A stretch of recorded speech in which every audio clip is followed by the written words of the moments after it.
Prince lives here, we got 10,000 lakes. But wait, the women are beautiful, to me they are. And we're not infested with pretentious movie stars. And it hit me, Minnesota is dope, if only simply for not what we have, but what we don't. Welcome to 10 Minutes with Tony Scott. I'm Tony Scott. Joining me today is Peter Odney. Where's your safari hat? You're the special correspondent for YHH, apparently, right? I left it in the Jeep. Oh, nice.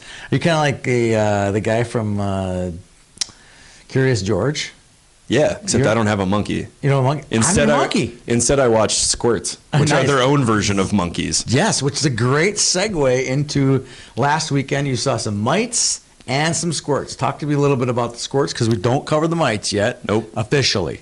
I will say, though, that if you watch a mini mite game and don't feel your heartstrings tug just a little bit, it is so cute. then you have It really no is. soul. Yeah. And the kids had a lot of fun. Yeah. So jumping into the squirts, we got to see some great 3-on-3 action, all offense, just a little bit of defense. But Hat Trick or Treat managed to skate past the Skateful Dead in the squirt final. Skateful Some good Dead. names in that tournament. I saw on Twitter some really good names. The Skateful Dead may have lost the championship, but they still win best team name. Absolutely. Who are some players that stood out to you? Oscar Snodgrass was one. Ozzy. Yeah, that's right. Ozzy, not Oscar. Yeah. He led the tournament in scoring. He's fast. He's got good hands, and he's got a really nice shot, too. He knows how to pick the corners. Did we see our old friend Conrad Fondrick at the event as well? He popped up for Team Warrior. Another impressive performance from Conrad Fondrick. How many times have we seen him just in the last calendar year? I think I have more pictures of Conrad Fondrick from tournaments than I do of my own family. Yes, I agree. He's everywhere. He is everywhere. All right, so we're done with squirts. A lot of squirts are going through tryouts this week. It's the post-MEA tryouts. Good luck to all the kids trying out for their Squirt A, Squirt B teams this year. We'll be covering you guys in full force at the both 10A and the Squirt level. Good luck in tryouts. Let's switch to the Pee-wees. Tryouts are over for the Pee-wees. I just got word of a few kids who made the Moorhead Pee-wee AA team that were on the Squirt A team last year. Yep. That's the last team in our Pumpkin to name their roster and submit their roster to us. We're excited for the Pumpkin. Headed up to Moorhead on Thursday for the big tournament that starts on Friday. 24 teams, all AA this year, except 2. And guess which 2 associations field an A team in this event this year, Peter? I'm going to use one of my guesses on Edina. Okay, go one more guess. That's correct. You get one more guess. My other guess is going to be Osseo. There you go. Oh, we're 2 for 2. Those teams will be there. And those teams, those kids who don't make the AA teams in those towns have a little bit of an axe to grind. Yep. Be careful if you get paired up with them in the first round. That's all I'm going to say. Right? Right. All right, so let's make some predictions. The top 4 seeds in the event, reading left to right, Andover, the number 1 seed, Chaskatchan, the number 2 seed, Osseo Maple Grove, number 3, and Edina, number 4. The top 4. There's 4 or 5 others right below it who I think are really good. We'll get to those in just a minute. Yep. Let's talk quickly about your pick. Yep, I'm going to go my pick. I'm going to go with Chaskatchan. I like that pick a lot. Tell me why you like that pick so much. 2 words, Trey Fetchko. Yeah, he's a special individual. He will have a huge year this year at Pee Wee hockey as an 03 birth year. Yep. He should have a big year no matter where he plays. If he's on the blue line or playing forward, he's going to have a big year this year. And Chaska was in the Squirtacular finals 2 years ago. Addition of him makes them a bona fide contender, top 5 all year long. So I like that pick a lot. I'm going Edina. Okay. They merged 2 really good Squirt A teams from 2 years ago. One that lost to Andover, who's the number 1 seed. They lost to Andover 2 years ago in the Fargo finals. I like their talent level. I have a lot of good first years on this team, including Jimmy Clark. This will be a really good team from Edina. We'll see if Coach Johnson can put it all together and do a repeat on the for the Hornets this year in Moorhead. So those are the favorites. Now let's go with some dark horses. And again, now I go to the dark horses. These aren't even really dark horses. I mean, like Rosemount, that's not a dark horse. I mean, they are loaded top to bottom. That's a really good team this year. That's a dark horse. You got a dark horse? My dark horse is going to be Woodbury. Another District 8 team. Yeah, that's I like a District deep 8 team. What's so great about Woodbury? I've gotten the chance to watch Dylan Godbout and Drew Fisher since they were Squirts. Steel Dogs. Steel Dogs. Yeah, so we've seen them all year, whether it's for Woodbury or for the Steel Dogs. So my dark horse pick is going to be Woodbury. They also have a good goaltender, Marco Bellick. They got a first-year goaltender, Jack Hodgins, another Steel Dog. They're all Steel Dogs. That's kind of Steel Dogs territory over there. And the players that play together during the summer build a certain chemistry when they're together all the time. For sure they do. So I like that Woodbury. I'm going to stay in District 8, believe it or not. I like Lakeville South. They have probably the best goaltender in the state. Ethan Dahlmeyer. I want to say Ethan Meyer. Ethan Dahlmeyer, big goaltender, very athletic, can win games for you. Played an entire year of PWA last year. Austin Stone King's a great player. Yeah. I got another player we're going to be mentioning just a minute who will be a breakout type of player for the Cougars. So I like Lakeville South as a contender as well in the Pumpkin. Nice pick. All right.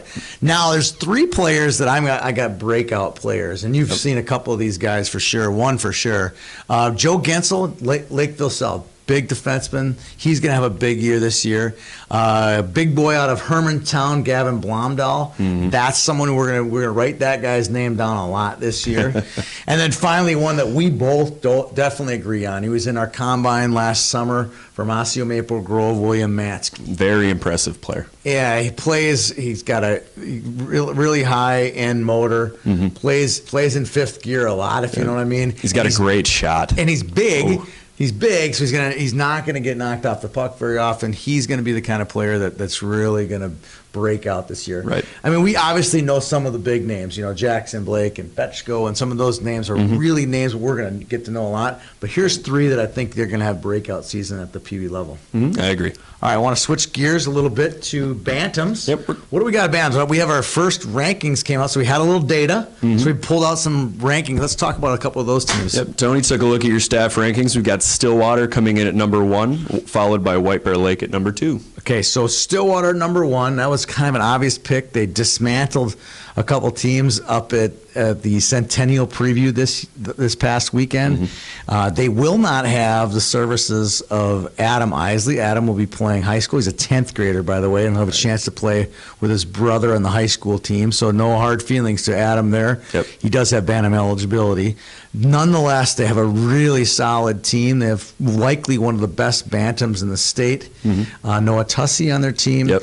And they're just deep, and they have a great goaltender. I'd like them as our number 1 team to start the season, but I think this is going to be like U16 midgets. It's going to be like a carousel. I mean, there's going to be lots of teams. So let's go next to White Bear Lake. White Bear Lake is a team I think that did really well in their preview. Won every game. Won all 4 or 5 games in their preview. People have been talking about these guys for months and months and months, that this is the White Bear year, and I think it's true. I think that they've definitely showed why they're one of the best teams in the state. You're buying into the hype. I might even make some hype here. Ooh. I might even make some hype here. So I think they're going to do well next weekend down in the Bauer Invite in Chicago. All right. At number 3, we've got Minnetonka. Minnetonka, despite losing Bobby Brink to the Bantams, to the high school ranks, I still think they are going to have a great team. Like they return a lot of talent from their team, as like the Lagerbäcks of the world. But I think what the key to their team is the new additions. They have a Florida import. Thank you very much. Jet Lee Swift. Yes, that's his real name, Jet Lee Swift, and he is really fast. So he can play forward or defense. They have 2 imports that came over from Minnesota Made, Dylan Zitzloff and Ben Conan. They're defensemen. That makes Brian Murphy's team solid on the blue line, which is kind of the signature for Murph. I think that Minnetonka, at the end of the day, they're a definite top 5 team. Yep, that addition of Swift really gives them a boost. Oh, it's huge. He is an incredible passer. I mean, he's not going to replace Bobby Brink's, No. 150 points. Yeah, but he's certainly not a drop-off. No, it's going to be, that'd be great. I still think that Tonka is going to be right there. Yep. And then finally, I think we did you say Andover number 4? Andover There's so at number many 4. good teams. Blaine should be right there. There's lots of really good. Edina, I think we have at number 6. They're going to be really solid. We're going to get our first taste of Edina this weekend. They have some good teams coming in town to play them. Andover, very deep, very talented, very fast. Very fast. Lots of reports out of the Centennial Preview that was the fastest team at the event. So good forwards up front. two good goaltenders, and a solid decor. I watch it for Andover. I like Andover being there in the top 10 all season long. And as you said, Andover will live by the motto, speed kills. Yes, they this will. season. Yes, they will. Jumping up into the high school ranks, we've got 3 players from the high school elite league, Tony, that have really stood out to us. You've been there a lot more than I have. have. I've only been twice, so I'd like to hear your take on the high school elite league performers. I've also had the privilege of covering the elite league for the past couple of years, so I've gotten to see a lot of these kids. But Brian Hallinan from Delano has been an absolute monster this fall in the elite league. I had in our high school rankings, I kept my preseasons up there, and Brian was my photo boy for the Class A rankings. Yeah, no doubt. He's stood out like a sore thumb this summer. Yep, he's leading the league in points right now with 26. No surprise. Delano is the number 2 team in the state for Class A for a reason. Definitely. The second kid that we really, really like is Griffin Ness, who suits up for Team Northwest in the Elite League and also for Wayzata during the high school season.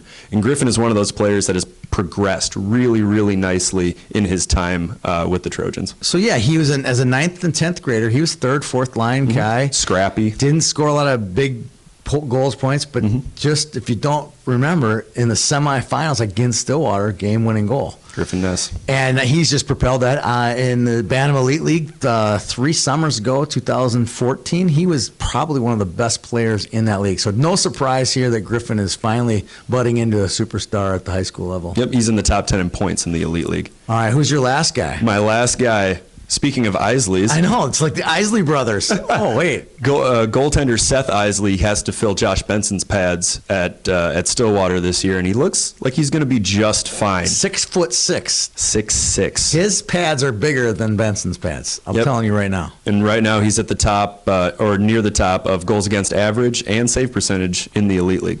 No surprise there. He was also the goaltender of record when they played in the championship game 2014 State Bantam Finals against Grand Rapids, who I like a lot this year. I got them at number 2. Number 2. 3, sorry, behind Stillwater. So it's, I think Eden Prairie, Stillwater, and Grand Rapids are the class of high school AA hockey this year. Can't argue with that. Hard to argue with that. All right, let's roll it now. Let's roll it. We left the game pucks over here. I got my game puck right here. We're going to share a puck today. We're going to share a puck. We're going to leave in honor of my father who passed away last Thursday. We're going to go roast free on this version. And I'll let you take the first game puck. My first game puck is going to go out to the pond staff. If you didn't get a chance to take a look at some of the intro videos for the kids, they had a light show, fog, and the kids at all levels, mites and squirts, they loved it. Were they having fun? Yes. Is it about fun? It's, we don't like to say it is, but yeah, it's about fun. It's about fun. It's about fun. It definitely is about fun. Speaking of fun, my dad passed away, Jim, last Thursday evening with all of my family surrounding him, and a huge game puck to him. Jim, we're going to miss you. So for Peter Odney, I'm Tony Scott. Have a nice day. And if you ain't gonna leave, cause this is where you're from, say